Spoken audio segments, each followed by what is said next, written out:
Big ബോസിന്റെ ഇന്നത്തെ promo വന്നു. അതിൽ അനീഷ് അനുമോളോട് ചോദിക്കുന്നതാണ് നമ്മൾക്ക് വിവാഹം കഴിച്ചാലോ എന്ന്. അത് കേട്ട് അനുമോൾ ഞെട്ടുന്നുമുണ്ട്.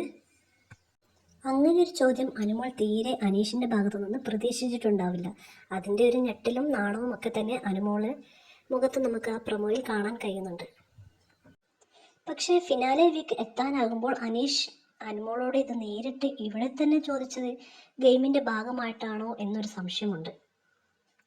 ലൈവിൽ കാണിക്കുന്നുണ്ട് അനുമോൾ അനീഷിനെ അങ്ങനെയൊന്നുമല്ല കണ്ടതെന്നും ഒരു സഹോദരന്റെ സ്ഥാനത്താണെന്നും താൻ 2 വർഷം കഴിഞ്ഞ വിവാഹത്തെക്കുറിച്ച് ആലോചിക്കുന്നു എന്നൊക്കെ അനുമോൾ പറയുന്നുണ്ടെങ്കിലും അനീഷ് അത് ഇഷ്ടപ്പെടാത്ത രീതിയിൽ അവിടെ നിന്ന് എണീറ്റ് പോകുന്നുണ്ട്.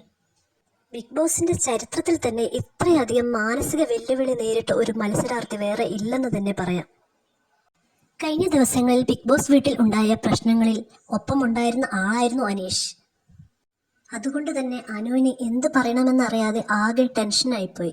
അവൾ ആദിലയെ വിളിച്ച് വിവരങ്ങളെല്ലാം പറയുന്നുണ്ട്. എന്ത് പറയണമെന്നും എന്ത് ചെയ്യണമെന്നൊക്കെ ഭയങ്കര വെപ്രാളത്തിലായിരുന്നു അനുമോൾ.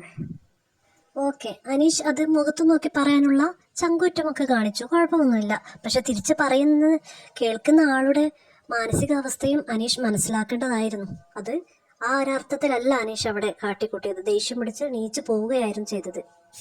കോമണറായി വന്ന് ഒറ്റയ്ക്ക് നിന്ന് ഒറ്റയ്ക്ക് കളിച്ചുകൊണ്ടിരുന്ന അനീഷ് ലാസ്റ്റ് വെച്ച് കലമുടിക്കുന്ന ഒരു പരിപാടിയായിപ്പോയി ഇതെന്നാണ് തോന്നുന്നത്. അങ്ങനൊരു പ്രണയം അനീഷിന് അനുമോളോട് തോന്നിയിട്ടുണ്ടെങ്കിൽ അത് പുറത്തു വെച്ച് പറയാമായിരുന്നു. ഇനി 2 ആഴ്ച ബാക്കി നിൽക്കെ ഹൗസിന്റെ ഉള്ളിൽ നിന്ന് തന്നെ പറഞ്ഞ് അത് രണ്ടുപേരുടെയും ഗെയിമിനെ ബാധിപ്പിക്കുന്ന രീതിയിൽ ആവരുതായിരുന്നു. ഓരോ ആഴ്ചയിലും വ്യത്യസ്ത തരം പ്രശ്നങ്ങളാണ് അനുമോൾ നേരിട്ടുകൊണ്ടിരിക്കുന്നത്. ഈ ആഴ്ചയിൽ ഇതാ ഇടുത്തിയ പോലെ ഇതും. എല്ലാവരും കൂടി എന്തിനാണാവോ ആ പാവത്തിന് ഇങ്ങനെ ടാർഗറ്റ് ചെയ്യുന്നത്? ഒരുപാട് തരത്തിലുള്ള പ്രശ്നങ്ങൾ അനുമോൾ ഈ ബിഗ് ബോസ് വീട്ടിൽ നിന്ന് അനുഭവിച്ചിട്ടുണ്ട്. അതുകൊണ്ട് തന്നെ ഇതും അതിജീവിക്കുമെന്ന് നമ്മൾക്ക് വിശ്വസിക്കാം.